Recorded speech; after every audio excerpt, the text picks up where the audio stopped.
Audio Jungle.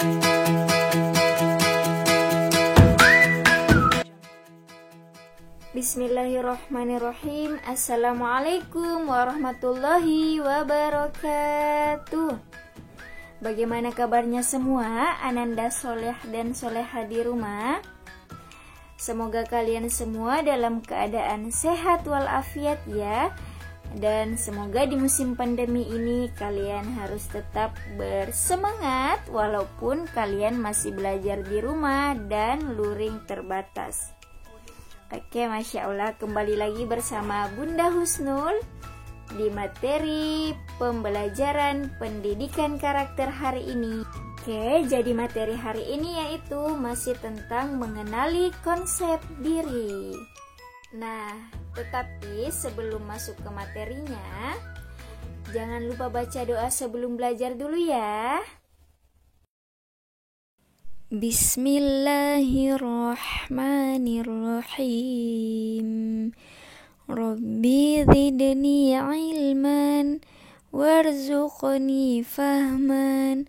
Rabbi shrah li sadri wa yassir li amri wakhlul 'uqdatam min lisani yafqahu qawli. Allahumma inni as'aluka ilman nafi'an wa rizqan thayyiban wa amalan mutaqabbala. Ayo, siapa di sini yang masih ingat materi pekan kemarin mengenai Kapten Neo dan si reptil? Ayo coba siapa? Nah, Masya Allah, kalian masih ingat ya? Jadi, Kapten Neo itu diumpamakan sebagai emosi positif. Kemudian, si reptil ini diumpamakan sebagai emosi negatif.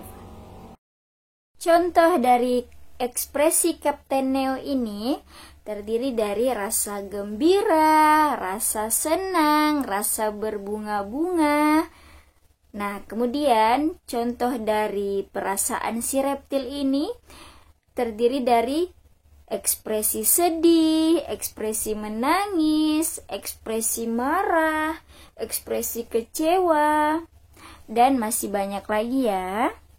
Nah, dari berbagai macam ekspresi yang barusan Bunda sebutkan, ekspresi manakah yang paling mendominasi kalian pada hari-hari ini?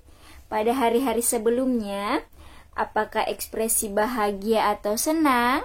Atau apakah ekspresi sedih atau marah? Bunda yakin pada hari-hari kalian selalu mengekspresikan ekspresi bahagia dan gembira. Karena kalian adalah anak-anak hebat. Anak-anak hebat itu adalah yang selalu mengekspresikan rasa bahagia, senang, dan gembira. Oke, sekarang Bunda Husnul mau tanya lagi. Siapa yang masih ingat pelajaran karakter kemarin yang dibawakan oleh Bunda Nia mengenai peristiwa gunung es? Simpulan dari peristiwa gunung es itu bahwa di balik gunung es itu ternyata masih banyak sekali gundukan es yang tidak terlihat. Tapi yang terlihat itu adalah hanya sebagian kecil dari es tersebut. Begitu juga pada diri kita, bahwa tidak semua orang dapat mengetahui, dapat melihat bagaimana kita sebenarnya. Mereka semua itu hanya melihat hal-hal kecil, hal-hal yang paling kecil yang ada pada diri kita. Yang tahu sebenarnya sifat kita, sikap kita adalah diri kita sendiri. Kemarin kalian juga pasti telah mengerjakan tugasnya mengenai meminta pendapat kepada teman, kepada keluarga, orang tua di rumah, kakak atau adik mengenai kelebihan dan kekurangan kalian. Insya Allah, siapa di sini yang punya banyak kelebihan? Ayo. Atau siapa di sini yang punya banyak kekurangan? Sebanyak apapun kelebihan kalian menurut orang lain, janganlah terlalu berbangga dan menyombongkan diri. Kemudian sebaliknya, sebanyak apapun kekurangan kalian menurut orang lain, jangan diambil hati, jangan diambil sedih, jangan kecewa dengan pendapat orang lain. Kenapa? Karena penilaian mereka itu, dia hanya melihat sebagian kecil dari diri kalian.